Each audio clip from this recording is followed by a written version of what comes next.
नमस्कार दोस्तों, स्वागत है आप सभी लोगों का हमारे कुशवाहा स्टॉक एनालिटिक्स में। दोस्तों जैसा कि आप सभी जानते हैं कि आज जो है बुधवार है और आज हम आपके लिए जो है कुछ नया टॉपिक जो है लेके आए हैं। आज हम बात करेंगे ऑन बैलेंस वॉल्यूम। हाँ, ऑन बैलेंस वॉल्यूम क्या होता है, उसको कैसे यूज करते हैं, उसके बारे में आज हम एकदम इन डेप्थ में सीखने वाले हैं। तो दोस्तों वीडियो शुरू करने से पहले हम थोड़ा-सा एक इमेजिन करते हैं कि ऑन बैलेंस वॉल्यूम होता क्या है? देखिए दोस्तों, जैसा कि आपको नाम से सजेस्ट हो रहा होगा कि ऑन बैलेंस वॉल्यूम यानी कि इसमें प्राइस और वॉल्यूम का जो है, इन दोनों को ऐड करके जो है एक इंडिकेटर बनाया गया है, जिसकी सहायता से हम जैसे कि हम जब भी प्राइस पर से प्लॉट करते हैं, तो जब प्राइस एडवांस कर रहा होता है, हाई टॉप हाई बॉटम का फॉर्मेशन बना रहा होता है, तब जो है उसके साथ में वॉल्यूम जो है, ये ऑन बैलेंस वॉल्यूम इंडिकेटर है, वो भी हाई टॉप हाई बॉटम का फॉर्मेशन बना के चलता है। ओके? उसके साथ में यदि आप डाउन ट्रेंड में बात करोगे तो डाउन ट्रेंड में इसी प्रकार से काम करता है। यदि प्राइस डिक्लाइन हो रही हो तो उसके साथ में ऑन बैलेंस वॉल्यूम के जो प्राइस है, ऑन बैलेंस वॉल्यूम का जो पॉइंट है वो भी डिक्लाइन होता है। ओके? और यदि ये प्राइस साइडवेज होती है, यदि प्राइस साइडवेज होता है तो ऑन बैलेंस वॉल्यूम जो है किस प्रकार से बिहेव करता है उसके बारे में भी आज हम एकदम प्रैक्टिकली चार्ट पर बात करने वाले हैं। तो दोस्तों देर किस बात की, चलिए चलते हैं अपने चार्ट पर और चार्ट पर जाकर जो है अपने इसके बारे में सीखते हैं। ओके, चलिए। तो दोस्तों आज हम सीखेंगे कि ऑन बैलेंस वॉल्यूम क्या होता है और इसे कैसे यूज करते हैं। तो दोस्तों एक सिंपल शब्दों में मैं आपको कहूँ तो ऑन बैलेंस वॉल्यूम प्राइस और वॉल्यूम के कॉम्बिनेशन का एक, इन दोनों को मिलाकर जो है एक इंडिकेटर बनाया गया है जो एक सिंगल लाइन की तरह है। अब इस लाइन को यूज कैसे करेंगे उसको हम प्रैक्टिकली चार्ट पर समझेंगे, उससे पहले हम इसके थ्योरी के बारे में थोड़ी समझते हैं।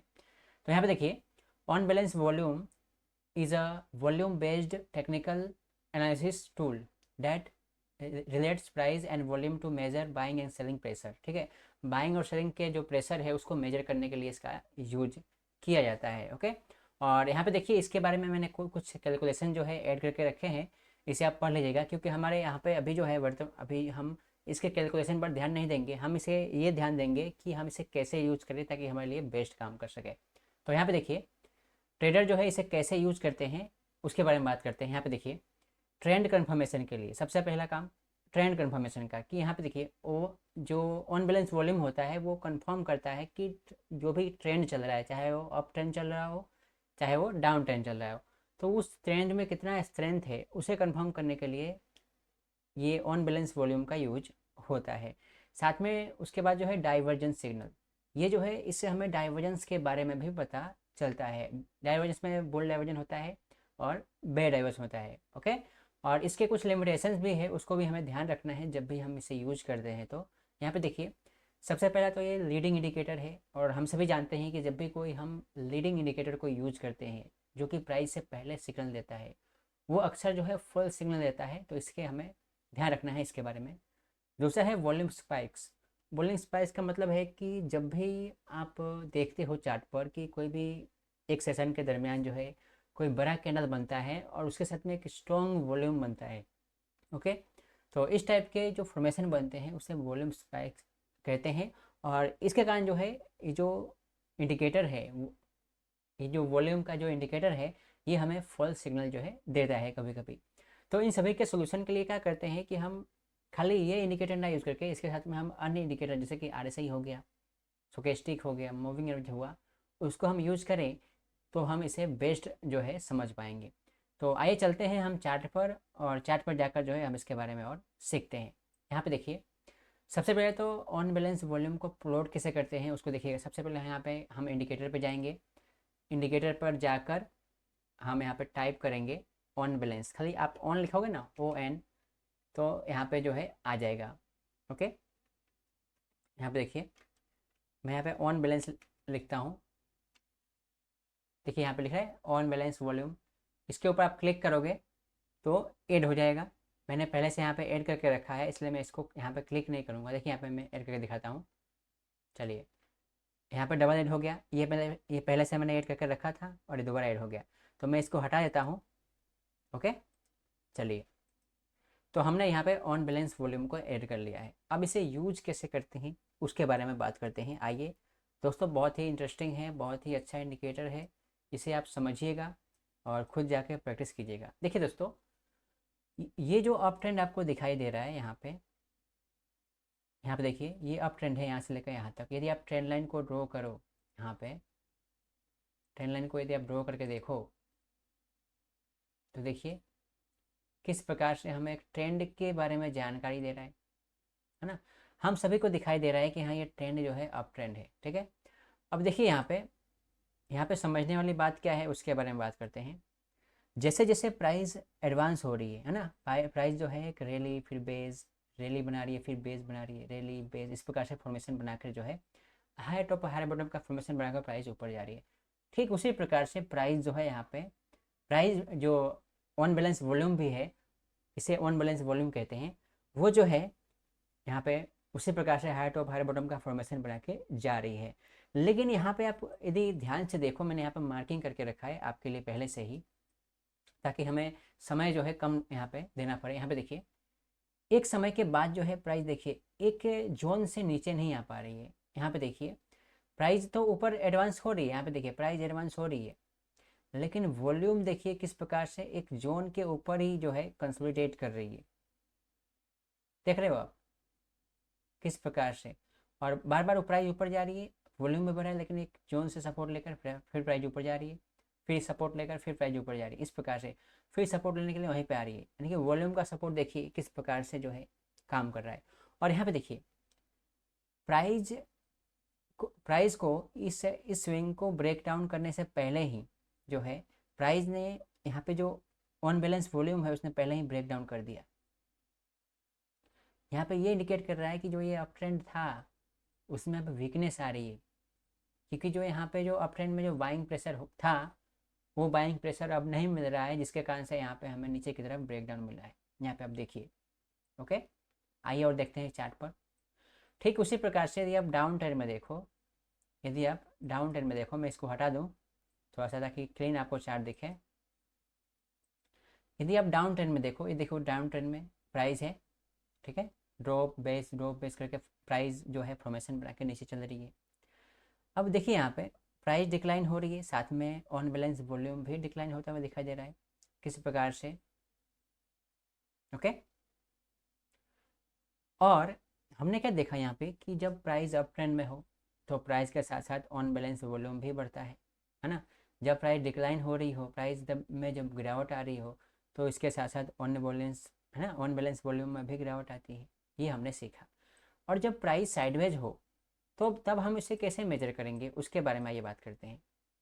तो यहाँ पे देखिए मैंने प्राइस पर दो लाइन मैंने ड्रॉ करके रखा है, ये मेटा का स्टॉक है, ठीक है। यहाँ पे देखिए हम यहाँ पे देख रहे हैं कि प्राइस दो जोन में कंसोलिडेट कर रही है ना, बार बार ऊपर जा रही है नीचे आ रही है ऊपर जा रही है, दो रेंज में एकदम कैद हो गई है प्राइस। ठीक उसी प्रकार यदि आप यहाँ पे ऑन बैलेंस वॉल्यूम को देखो तो किस प्रकार से ऑन बैलेंस वॉल्यूम जो है इस जोन को अच्छे से सपोर्ट कर रही है, यहाँ पे जा रही है, यहाँ पे टक्कर खा के नीचे आ रही है, यहाँ पे जा रही है, फिर इसको देखिए यहाँ पे इस प्राइस में ऊपर की तरफ ब्रेकआउट होने से पहले यहाँ पे हमें ऑन बैलेंस वॉल्यूम में ब्रेकआउट मिला, इसीलिए हम इसे क्या कहते हैं, एक लीडिंग इंडिकेटर कहते हैं। लीडिंग यानी कि हमें एक प्राइस से पहले जो है सिग्नल देता है। लेकिन दोस्तों मैं आपको हमेशा कहते रहता हूँ कि जब भी आप कोई लीडिंग इंडिकेटर को यूज करो तो हमें इस बात का ध्यान रखना चाहिए कि हमें उसके साथ अन्य इंडिकेटर का भी यूज करना चाहिए।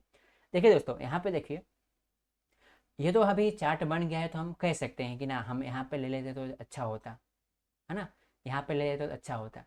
लेकिन अभी सपोज मानो कि हम अभी यहाँ पे हैं, यहाँ पे ब्रेकआउट हुआ है, ओके, ब्रेकआउट हुआ है वॉल्यूम में, ऑन ऑन वॉल्यूम में, और यहाँ पे हम अभी देख रहे हैं कि हम अभी साइडवेज रेंज में हैं, ठीक है।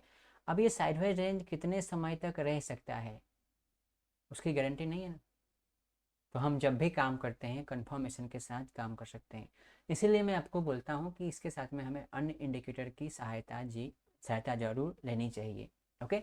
यदि हमें देखिए हमें यहाँ पे ऑन बैलेंस वॉल्यूम ने हमें कंफर्म कर दिया कि हाँ यहाँ से हमें वॉल्यूम में ब्रेकआउट मिला है, ऑन बैलेंस वॉल्यूम में। प्राइस ने हमें कंफर्म कब किया, यहाँ पर देखिए यहाँ पर ब्रेकआउट हुआ, ब्रेकआउट सस्टेन नहीं हो पाया, फिर प्राइस नीचे आई, और स्ट्रॉन्ग यहाँ पे ब्रेकआउट यहाँ पे कंफर्म होता है। यहाँ पे अगर प्राइस ब्रेकआउट के बाद रिटेस्ट कर रही है, यहाँ पे हमें एंट्री मिल रहा है, तो यहाँ पे ये कंफर्म्ड एंट्री है। और जब भी हम कंफर्म कोई चीज़ें हम लेते हैं तो उसके बारे में हमें उसके लिए हमें कुछ एक्स्ट्रा पे करना पड़ता है। ओके, तो इस बात का हमें ध्यान रखना है। साइडवेज ट्रेंड में इस प्रकार से ऑन बैलेंस वॉल्यूम जो है काम करता है। यदि आप आओ देखो अन्य एग्जाम्पल को भी समझते हैं। आइए थोड़ा सा और एग्जाम्पल को हम समझते हैं। दोस्तों ये सभी चार्ट पर आप यूज कर सकते हो, जिस किसी चार्ट पर आप देखना चाहो इसे आप देख सकते हो। ओके, अब इसके सेटिंग की बात करें तो यहाँ पे चलिए ऑन बैलेंस यहाँ पे देखिए। इसमें दोस्तों इसके सेटिंग को यदि आप चेंज करना चाहो तो चेंज कर सकते हो। यहाँ पे देखो ये इनपुट है। यहाँ पे यदि आप इसमें यदि आप मूविंग एवरेज को यूज करना चाहो, ऐसे में लिखा हुआ है बोलिंजर बैंड EMA है ना। यदि आपको ऐसे यदि आप चाहते हो कि इसमें स्मूथेड मूविंग एवरेज यूज करो तो यहाँ पे क्लिक करोगे, यहाँ पे ओके करोगे तो यहाँ पे देख रहे हो कि ये येलो कलर का आपको मूविंग एवरेज दिखाई दे रहा होगा, आप यूज कर सकते हो। ओके, साथ में आइए यहाँ पे और फीचर्स मैं आपको बता रहा हूँ यहाँ पे। ठीक है, अभी हमें मूविंग एवरेज नहीं चाहिए तो मैं यहाँ पे नन कर दिया। फिर यहाँ पे डिफ़ॉल्ट पीरियड जो है 14 होता है, स्टैंडर्ड डिविएशन जो है 2 होता है। ठीक है, यदि आप यहाँ पे चार्ट के टाइम फ्रेम को चेंज करना चाहो तो कर सकते हो, या फिर डिफ़ॉल्ट रहने दो चार्ट। ओके, स्टाइल्स की बात करें तो स्टाइल्स में आप यहाँ पे चेंज कर सकते हो। विजिबिलिटी की बात करें तो यहाँ पे आप चेंज कर सकते हो। ओके, तो दोस्तों इस प्रकार से हम ऑन बैलेंस वॉल्यूम को यूज कर सकते हैं, जैसा कि आप यहाँ पे देख रहे हो। तो दोस्तों इसको जाकर आपको जो है खुद चार्ट पर जो है प्रैक्टिस करना है। ओके, तो दोस्तों आज के लिए इतना ही। मिलते हैं एक अगले सेशन में एक नए टॉपिक के साथ। तो दोस्तों जैसा कि आपने देखा कि ऑन बैलेंस वॉल्यूम को कैसे यूज करते हैं और इसकी सहायता से हम ट्रेंड को कैसे आइडेंटिफाई करते हैं कि ट्रेंड में कितना स्ट्रेंथ है और कितना वीकनेस है। ओके, तो दोस्तों क्या हम इस इंडिकेटर को अकेले यूज कर सकते हैं, ओनली फॉर इसी इंडिकेटर के बेस पर हम काम कर सकते हैं? तो मेरा जवाब क्या होगा कि नहीं, हम एक ही इंडिकेटर के ऊपर जो है नहीं डिपेंड कर सकते हैं। क्योंकि जैसा कि आपने चार्ट पर देखा कि किस प्रकार से प्राइस के ब्रेकआउट होने होने से पहले जो है ऑन बैलेंस वॉल्यूम जो है साइडवेज रेंज से ब्रेकआउट हो रहा है, यानी कि एक लीडिंग इंडिकेटर है। और जब भी लीडिंग इंडिकेटर को आप यूज करो तो आप किसी एक इंडिकेटर के बेस पर काम मत करो, इसके साथ में आप RSI को यूज करो, अन्य इंडिकेटर जो आपको अच्छा लगे वो यूज करो। ओके, देखिए स्टॉक मार्केट में जो कंफर्मेशन जो है, कंफर्मेशन बहुत जरूरी होता है। ओके, तो इस बात का हमें ध्यान रखना है। तो दोस्तों आज के लिए इतना ही, मिलते हैं एक अगले सेशन में एक नए टॉपिक के साथ। तब तक के लिए जय हिंद, स्टे सेफ।